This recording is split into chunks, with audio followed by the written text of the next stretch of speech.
ಪೊಲೀಸರಿಂದ ರಾತ್ರಿ ಕಾರ್ಯಾಚರಣೆ ಮುಂದುವರೆದಿದೆ.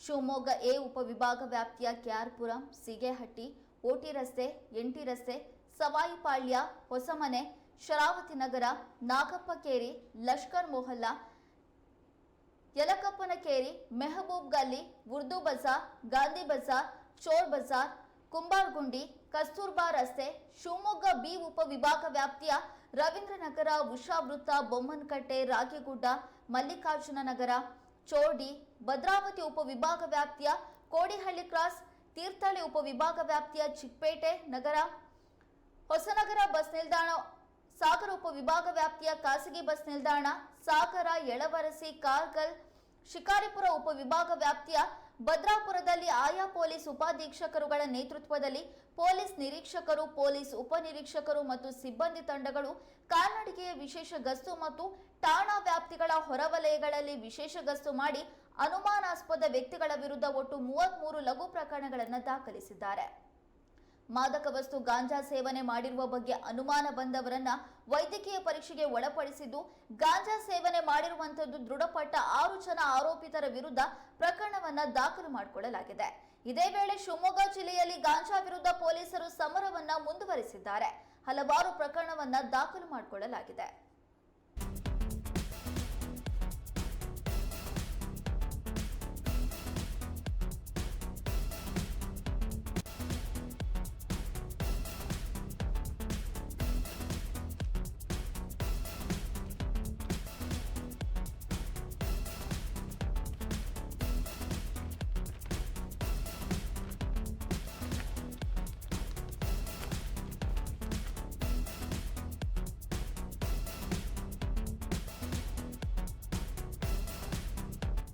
ಶಿವಮೊಗ್ಗದಲ್ಲಿ ಕೆಲವು ಕಿಡಿಗೇಡಿಗಳು ಅಟ್ಟಹಾಸವನ್ನ ಮೆರಿತಾ ಇರೋದ್ರಿಂದ, ಅದರಲ್ಲೂ ಕೂಡ ಹೊಸಮನೆಯ 3ನೇ ಕ್ರಾಸ್ನಲ್ಲಿ ನಡೆದಂತಹ ಪ್ರಕರಣದ ನಂತರ ಪೊಲೀಸರು ವಿಶೇಷ ಗಸ್ತನ್ನ ನಡೆಸ್ತಾ ಇದ್ದಾರೆ.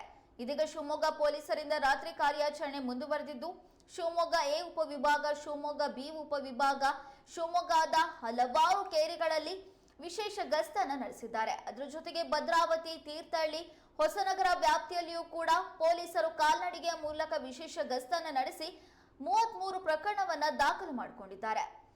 ಇನ್ನು ಶಿವಮೊಗ್ಗ ಜಿಲ್ಲೆಯಲ್ಲಿ ಗಾಂಜಾ ಸೇವನೆ ಪ್ರಕರಣಗಳು ಕೂಡ ಹೆಚ್ಚಾಗಿ ನಡೀತಾ ಇದ್ದಾವೆ. ಹಾಗಾಗಿ ಈ ಕುರಿತಂತೆ ಅನುಮಾನ ಬಂದಂತ ವ್ಯಕ್ತಿಗಳನ್ನ ವೈದ್ಯಕೀಯ ತಪಾಸಣೆಗೆ ಒಳಪಡಿಸಿ ದೃಢಪಟ್ಟಿರುವ 6 ಜನ ಆರೋಪಿತರ ವಿರುದ್ಧ ಪ್ರಕರಣವನ್ನ ದಾಖಲು ಮಾಡಿಕೊಳ್ಳಲಾಗಿದೆ. ಇದೇ ವೇಳೆ ಶಿವಮೊಗ್ಗ ಜಿಲ್ಲೆಯಲ್ಲಿ ಗಾಂಜಾ ವಿರುದ್ಧ ಪೊಲೀಸರು ಸಮರವನ್ನ ಮುಂದುವರಿಸಿದ್ದಾರೆ.